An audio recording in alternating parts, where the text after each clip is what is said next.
ये वीडियो मुझे लगता है कि कांग्रेस को भी लज्जित करने वाला है। ये महात्मा गांधी के नाम पर कहता है नोटबंदी। ये आदमी पिछले 6-7 साल से इसको नशा चढ़ा और दर्शक इसको देखते होंगे। ये हमेशा मंच से अपना कार्य करते, जैसे पाकिस्तान बांग्लादेश को उस्का रहा था, ये उसी तरह से अपने चमचों को उस्काता था। कितना बढ़िया प्रोनाउंसिएशन और कितने कैसा उच्चारण है उस व्यक्ति का। और वो सोमालिया साउथ अफ्रीकन कंट्री का है, कोई अगल बगल के देश का। भारत छोड़े भी उसको 20-25 साल हो गए। वो तो पढ़ने आया था, एक स्टूडेंट के रूप में आया था, और तब उसकी इतनी बेहतरीन हिंदी है। राहुल गांधी एक से एक ड्रामा कर रहे थे लगातार। अभी तो जी राम जी को लेकर के भाई साहब ये लौट करके आए हैं विदेश से यासी करके, तो एक तस्वीर आई कि जी राम जी को लेकर के इसको राम नहीं बोलना था, तो इसने कह दिया कि भाई वो कौन सा बिल है, वो कौन सा बिल है। मतलब इससे शर्मनाक कुछ हो नहीं सकता, और चमचे इसका महिमा मंडन कर रहे हैं। ये वीडियो मुझे लगता है कि कांग्रेस को भी लज्जित करने वाला है। ये महात्मा गांधी के नाम पर कहता है नोटबंदी गलत जी। और अब ये इसका नए लॉ का नाम क्या है, मैं नाम ही नहीं जानता इसका क्या है। जी ग्राम जी क्या है, ग्राम जी पता नहीं क्या। मतलब पब्लिक कह रही है, इसके कांग्रेस के जो चमचे कह रहे हैं कि भैया जी राम जी नाम है। कहते जी क्या ग्राम जी, मैं तो नाम ही नहीं जानता। मतलब तुम नाम नहीं जानते हो, तुम पढ़ के नहीं आए हो, यदि सचमुच नाम नहीं जानते हो तो ये तो तुम और मूर्खता कर रहे हो। लेकिन इसे पूरी तरह से सही मायने में कहें तो शकील हम इस आदमी की मूर्खता समझिए, या कितना ये भी कितना गजब का अकल के पीछे लाठी लेके दौड़ रहा है। राम जी को छोड़ दीजिए, भगवान राम को तो खैर ये सनातन धर्म का दुश्मन है, ये विरोध करता है।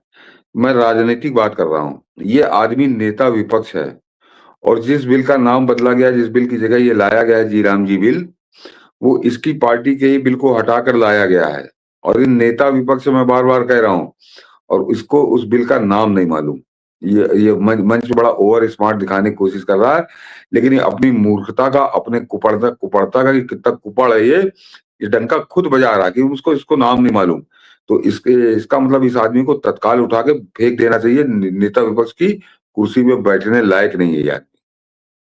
कितना नॉन सीरियस है वो सोचिए। और ये किस लिए कर रहे हैं? जिस महात्मा गांधी के नाम पर बार बार लोग कहते हैं, जिस महात्मा गांधी के नाम पर तुम बिखलाए हो कि महात्मा गांधी का नाम हटाकर राम जी कर दिया, उसका आखिरी शब्द राम है और उसके समाधि पर राम लिखा हुआ है। दरअसल जिस वर्ग को कोई खुश करने के लिए वो इसकी कलाई जो है वो आज शकील अहमद ने खोली है कि ये किस कदर गजब का झूठा है। पहले जरा शकील अहमद की बात सुन लीजिए। उन्होंने इसको नंगा किया। शकील अहमद छोटा मोटा नेता नहीं है, आपके बिहार से ही हैं। और पिछले बिहार में उससे बड़ा कांग्रेस का नेता आज की तारीख में कोई है ही नहीं। शकील अहमद से बड़ा कोई कांग्रेस का नेता बिहार में है नहीं। अब छोड़ दी उसने, कांग्रेस छोड़ी है। और 30-35 साल दिग्गज नेताओं में रहा है बिहार से कांग्रेस के। और वो सुनिए जरा इसके बारे में क्या रहा है। राहुल गांधी जी के साथ वो जो वही कमजोर, वो दूसरी पार्टी के लोगों को नहीं देते हैं। मजबूत है ये, दूसरी पार्टी से लोगों को लाके। अभी आप गौर कीजिएगा, मेरे जाने के बाद जरा एनालाइज कीजिएगा कि कांग्रेस में बहुत बड़े पदों पर आपको ऐसे लोग मिलेंगे जो दूसरी पार्टियों से आए। उनको राहुल जी बहुत तवज्जो देते हैं। और वो क्यों तवज्जो देते हैं?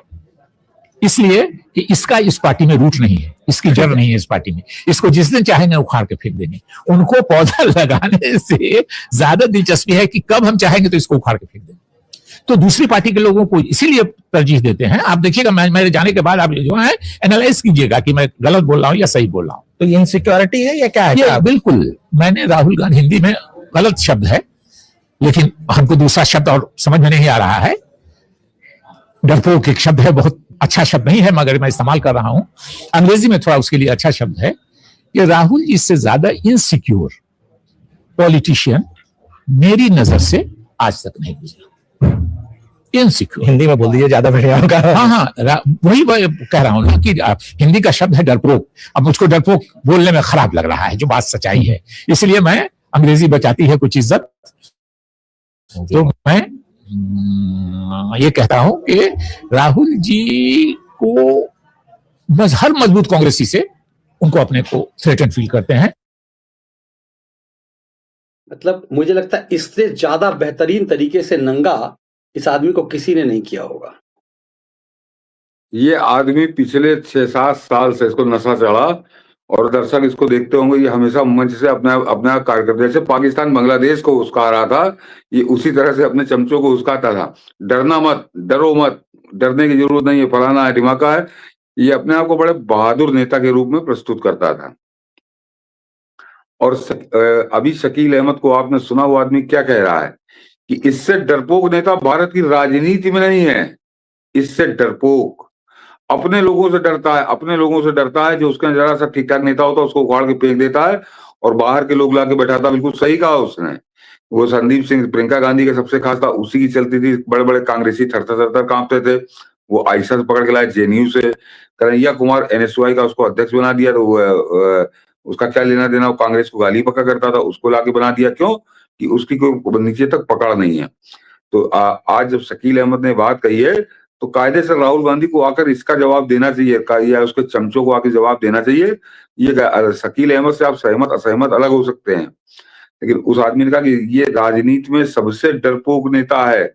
और ये पिछले 6 साल से क्या डंका बजाते घूम रहा है कि मोदी डरता है, खुद को ऐसा बताता है जैसे कोई बड़ा भाई बहादुर नेता है। तो किसी और ने नहीं, तुम्हारी पार्टी के जो 35 साल से पालकी डोरा था, वो आदमी आकर तुम्हारी धज्जी उड़ा रहा है, तुम्हारे दावे की। तो अपने आप समझ जाइए कि क्या स्थिति है राहुल गांधी की और क्या उसकी औकात है। मतलब मुझे लगता है कि इससे ज्यादा क्लियरली और शकील अहमद इतने दिनों से मतलब इस पार्टी को बचाने के लिए, और जिस बिहार में मतलब होता है ना कि तुष्टीकरण के वोट के लिए इस पार्टी ने क्या कुछ नहीं किया। एक बहुत छोटा शकील अहमद का और वीडियो है जो वायरल हो रहा है। मतलब मुझे लगता है कि मैंने वहां मुस्लिम समाज के लोगों से पूछा कि भाई आप लोग होशियार हो ना, बीजेपी वाले इलेक्शन कमीशन से मिलकर वोट कटवा रहे हैं। कहा कि एक वोट हम लोगों का नहीं कटा है। मैं मुस्लिम हूँ, मुझको भेजा कि बीजेपी वाले इलेक्शन कमीशन से मिलकर वोट कटवा रहे हैं। मैं 2-3 मुस्लिम गांवों का नाम आपको बता सकता हूँ। औसी है हमारे यहाँ, छछुआ है हमारे डिस्ट्रिक्ट में जहां से मैं एमएलए होता हूँ। मैंने वहां मुस्लिम समाज के लोगों से पूछा कि भाई आप लोग होशियार हो ना, बीजेपी वाले इलेक्शन कमीशन से मिलकर वोट कटवा रहे हैं। कहा कि एक वोट हम लोगों का नहीं कटा है। सोचिए, ये आदमी मतलब ये बिहार के मिथिलांचल से आते हैं शकील अहमद, मैथिली बहुत अच्छा बोलते हैं ये, और जिस इलाके की बात कर रहे हैं उस इलाके को उधर लोग कह देते हैं कि ये मिनी पाकिस्तान है जहां की बात कर रहे हैं। मेरे गांव के इर्द गिर्द का ही है वो इलाका, और कह रहा है कि भाई एक वोट नहीं कटा। भ्रम जो उत्तर प्रदेश में फैलाया जा रहा है कि मुसलमानों का वोट काटा जा रहा है, मतलब बांग्लादेशियों को मुसलमान बनाया जा रहा है। पूरे राहुल गांधी का जो वोट चोरी वाला एजेंडा बिहार में चला, शकील अहमद उसी की बत्ती लगा रहे हैं, डरपोक कह करके, इनसिक्योर। डरपोक देता है। और इसके अलावा आज एक बड़ी घटना हुई मनीष, और उस घटना को लोग बड़े दूसरे तरीके से देख रहे हैं। जरा गौर करिए। वो भारत के लिए तो बड़े गर्व की बात है ये, और वास्तव में वो व्यक्ति बहुत धन्यवाद का पात्र है। सोमालिया के उप प्रधानमंत्री भारत के दौरे पर हैं और उनका इंटरव्यू किया राजदीप सरदेसाई ने इंडिया टुडे में।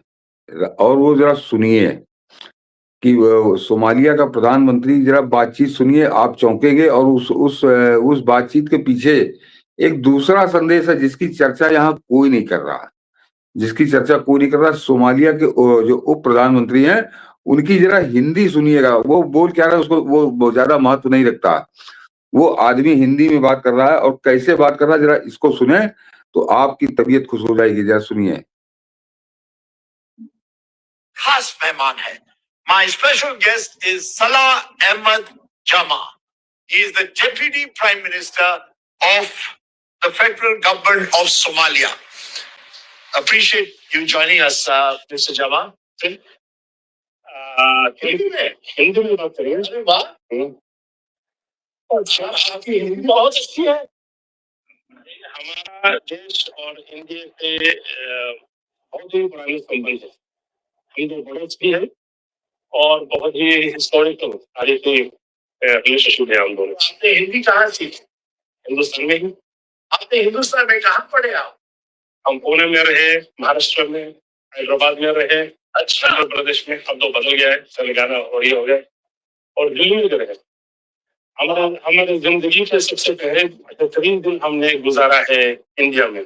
Wow, the Deputy Prime Minister of Somalia is speaking perfect Hindi.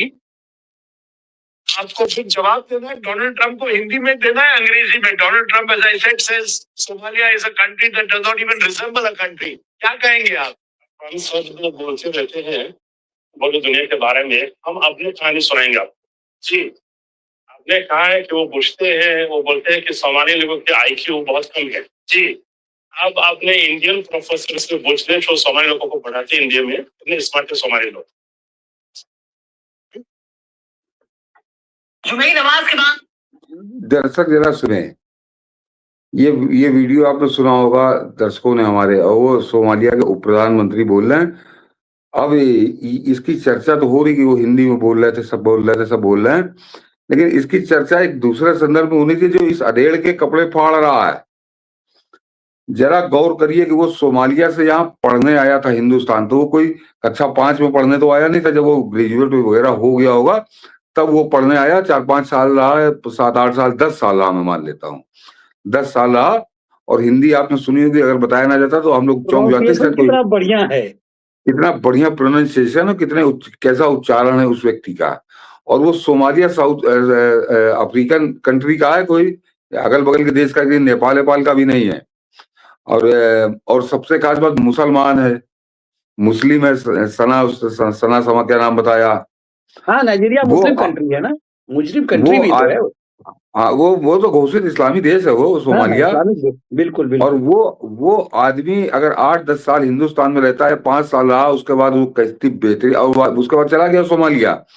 काफी पहले यहाँ रह के पढ़ा होगा, वो इतनी शुद्ध हिंदी बोल सकता है।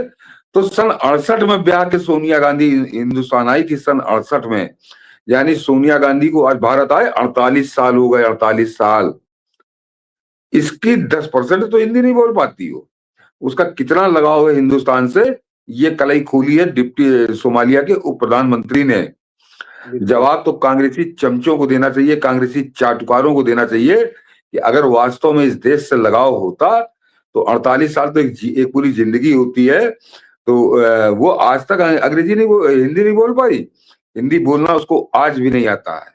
नहीं, बहुत शानदार डॉट्स आपने जोड़ा है।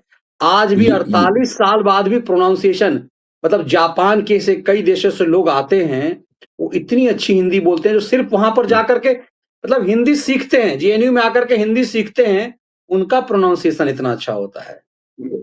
ये सोमालिया के उप प्रधानमंत्री को तो सुना ही सुना आपने। और एक चेहरा आप लोग और जानते होंगे मनीष जी, वो टॉम अल्टर, जो बॉलीवुड में था, हीरो था टॉम अल्टर, वो भी अंग्रेज।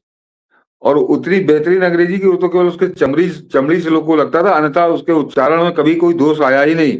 ये महिला आज तक 48 साल बाद भी शुद्ध हिंदी तो छोड़िए, हिंदी टूटी फूटी नहीं बोल पाती ठीक से। क्या बोलती, क्या अधेर ही जब 55-56 साल का, 58 साल हो गया इसके, 58 ईयर्स, मतलब सोचिए 60 साल होने जा रहा है इसकी शादी की। 60 साल से महिला हिंदुस्तान में है, और सामान्य नहीं है, भारत के प्राइम मिनिस्टर की बहू रही है, भारत के प्रधानमंत्री की पत्नी रही है, और सुपर प्राइम मिनिस्टर खुद रही है मनमोहनी सरकार में। हाँ, मैं गलत बोल गया, मैं 48 नहीं 58 साल मनीष जी, 58 साल इसको हो गए। तो 58 साल से मतलब बहुतों की डेथ हो जाती है पूरी जीवन जीने के बाद, और ये 58 साल पूरी जिंदगी इसने यहाँ गुजारी, और ये यही रही, इसी हिंदुस्तान में ही रही है। और उसके बाद ये हिंदी बोलना इसको नहीं आता, आज भी नहीं आता। ये जो बोलती है तो मुश्किल से 20% बोलती है हिंदी, और 40% तो इधर उधर के, 80% इधर उधर घुमाती है। कैसे, कितना फुआड़, कितना गंदा उच्चारण है। और उसके सामने एक तो ये सोमालिया का उप प्रधानमंत्री, तो आज जब सोमालिया का उप प्रधानमंत्री बोल रहा था और राजदीप उसकी बड़बड़ के तारीफ कर रहा था, मगर उसका जो 1-1.5 मिनट की क्लिप, वैसे तो पूरा इंटरव्यू उन्होंने दिया हिंदी में, तो वो जो था कांग्रेस के मुंह पर, कांग्रेस के चाटकारों के मुंह पर, कांग्रेस के चमचों के मुंह पर, और इस अधेड़ और उसकी अम्मा के मुंह पर जोरदार झन्नाटेदार थप्पड़ था कि तुम्हारा इस देश से कोई लेना देना नहीं है। तुम इस देश को आज भी विदेश समझती हो, पराया समझती हो। अन्यथा 58 साल में तो तुमको इतनी बेहतरीन हिंदी बोलनी चाहिए थी जो ये आदमी 8 साल में बोल रहा है, ये समझिए। बिल्कुल, आपने बहुत शानदार डॉट जोड़ा है। मुझे लगता है कि ये वीडियो वायरल होना चाहिए। सही में सोनिया गांधी को बेनकाब करने के लिए, राहुल तो वही सोनिया को बेनकाब करने के लिए ये वीडियो बड़ी है। मतलब वो स्टडी के दौरान रहा होगा ना, पढ़ाई हाँ के दौरान कुछ दिन रहा होगा। उसके बाद उसे कोई भारत से कोई वास्ता नहीं था। उसे यहाँ कोई नहीं, राजदूत नहीं बनना था। और अरे जो महिला वो अपने देश का उप प्रधानमंत्री है, तो यानी उसको भारत में पढ़ाई वढ़ाई करके गए हुए भी कम से कम 20-25 साल हो गए होंगे। भारत छोड़े भी उसको 20-25 साल हो गए होंगे, तो पढ़ने आया था, यहाँ एक स्टूडेंट के रूप में आया था, और तब उसकी इतनी बेहतरीन हिंदी है। तो ये यहाँ पे 58 साल से रहकर क्या घास छील रही है? ये नहीं, इसका कोई लगाव ही नहीं है, इसका नहीं लगा। इस देश से कोई लगाव नहीं है, इस देश की संस्कृति से कोई लगाव नहीं है। तो ये बहुत बड़ा प्रश्न चिन्ह लगा छोड़ कर गया है सोनिया गांधी और उसकी सोच के ऊपर। बिल्कुल। और सचमुच इससे ये हुआ है कि बेनकाब सिर्फ अधेर नहीं, माँ बेटा दोनों बेनकाब। ये दिखाता है। और सोचिए, ये महिला इस देश की सुपर प्राइम मिनिस्टर रही तो क्या दुर्गति की होगी। और ये महिला अपने बेटे को प्राइम मिनिस्टर बनाने के लिए, जिसका सनातन से कोई आस्था वास्ता नहीं, जिसका बेटा कहता है राम का नाम ना ले पाए, इसलिए कहता है मुझे उस बिल का नाम ही नहीं पता। क्या नाम है? जीग्राम जी। सोचिए किस तरह मजाक ये भारत की संस्कृति और प्रभु राम का आज तक उड़ा रहा है यार। अब आप जोड़िए ये कि किस माँ का बेटा है, इसलिए इसको भगवान राम का नाम लेने से क्यों इसको प्राण इसके निकलते हैं, क्यों इसकी जबान सूखती, जबान टूट जाती है। ये राम जी इसके मुंह से इसीलिए नहीं निकलता। ये अंतर बता रहा है वो मुसलमान उप प्रधानमंत्री सोमालिया का, कि वो कितनी बेहतरीन हिंदी बोल रहा, लेकिन इसकी माँ आज तक नहीं बोली, क्योंकि उसको घृणा है। उसको हिंदुस्तान से घृणा है, हिंदी से घृणा है, और वही उसके लौंडे के अंदर है। ये है प्रमाण। ये प्रमाण है। और भारत को इसी को समझना है। और इसके साजिश का शिकार कौन हो रहे हैं, तब समझिएगा कि यदि मतलब इन लोगों के हाथ में भारत की जिम्मेदारी देने की बात की जा रही है।